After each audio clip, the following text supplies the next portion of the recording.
Okay, let's dive into this.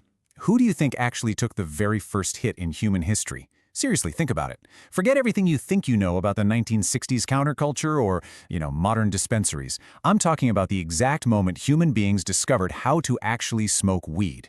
Well, the answer is hidden deep in the ancient world, and it completely rewrites what we thought we knew about humanity's ancient obsession with extremes. Set the scene in your mind for a second.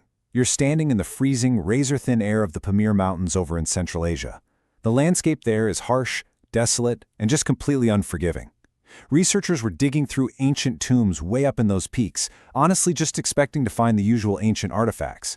But then they analyzed some weird chemical residues left on these wooden braziers inside the tombs. And what they found? No way to sugarcoat it, it was completely unexpected. They found the undeniable chemical signature of cannabis. And we are talking about the first millennium BCE. Just let that sink in for a second.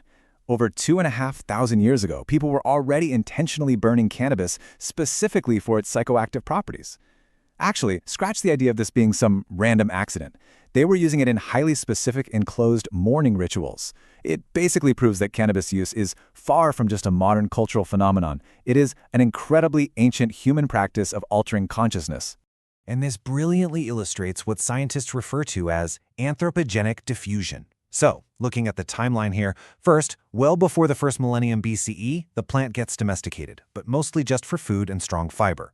Then, right around the first millennium BCE, there in the freezing Pamir Mountains, boom, we see the first clear evidence of people smoking it to get high. Finally, post-first millennium BCE, it literally explodes.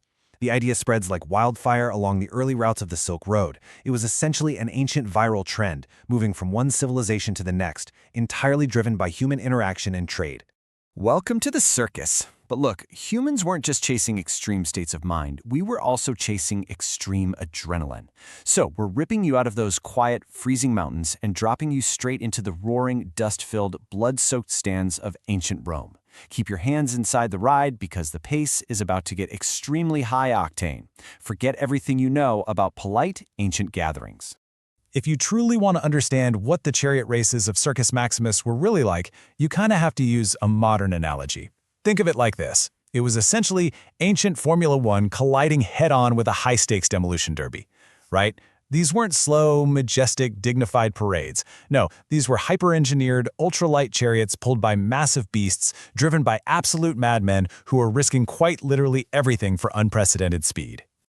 The extreme reality of Circus Maximus completely shatters our polite assumptions about how ancient people entertained themselves. We are talking about massive, roaring crowds, over 150,000 spectators packed into a single stadium. Just imagine that noise. It was an unmatched, high-speed spectacle with extreme, often fatal danger to the drivers on every single turn. And the fierce athletic rivalries? Oh man, they make modern sports look incredibly tame. Fans literally rioted in the streets, they placed massive bets, and they even threw ancient curse tablets right onto the track to sabotage opposing teams. They wanted blood, they wanted speed, and they wanted absolute adrenaline. Scandal in the 12th century court. All right, let's shift the vibe entirely. We are leaving the deafening roar of the Roman track and sneaking into the hushed, shadowed, and surprisingly cutthroat halls of 12th century France. Prepare yourselves for the ultimate court scandal. We kind of have this collective myth that medieval times were incredibly proper, boring, and, prudish. We always picture these silent monks and stoic, honorable knights, right? But the reality? Oh, the reality is wild. The French court scandals of the 12th century were absolutely overflowing with human extremity. It was a total pressure cooker of ambition, secret affairs, backstabbing, and explosive high drama. It was, quite simply, medieval reality TV. I mean, think about it. You had royalty, knights, and scheming nobles all locked together in these massive, drafty stone castles for months on end. They had nothing but time, immense wealth, and massive, massive egos. The sheer level of gossip, forbidden romance, and political maneuvering would honestly outshine any reality television show airing today. They were playing a highly deadly game of reputation, and for sure, absolutely no one was innocent. The Borgia secrets. Let's jump forward on the timeline to 16th century Italy and unlock this one. We're diving straight into the life of one of history's most misunderstood and frankly notorious families, focusing specifically on Lucrezia Borgia. So the crucial point is looking at her actual timeline to cut right through centuries of wild historical gossip. Born in 1480, Lucretia grew up right in the eye of a political hurricane. By the late 1490s, the Borgia power was at its absolute height, with her father literally sitting as the Pope. Her era ends with her death in 1519. And for hundreds of years, rumor mongers have heavily focused on those middle years, painting her as just an absolute monster. The myth says Lucretia was this helpless pawn who basically moonlighted as a sociopathic poisoner, constantly slipping deadly toxins into the goblets of her family's enemies. But the reality? The reality is so much more fascinating.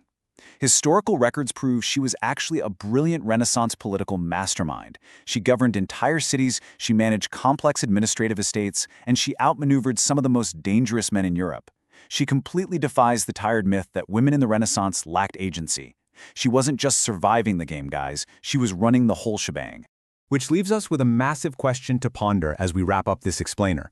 If history was actually this wild, from ancient people sparking up in freezing mountain tombs, to Roman demolition derbies, to reality TV-level medieval courts and Renaissance female masterminds, what other secrets are hiding in the past? We like to think we are so incredibly modern, but our ancestors were living lives of extreme danger, drama, and ingenuity long before we arrived. So stay curious, because the past is clearly never what it seems.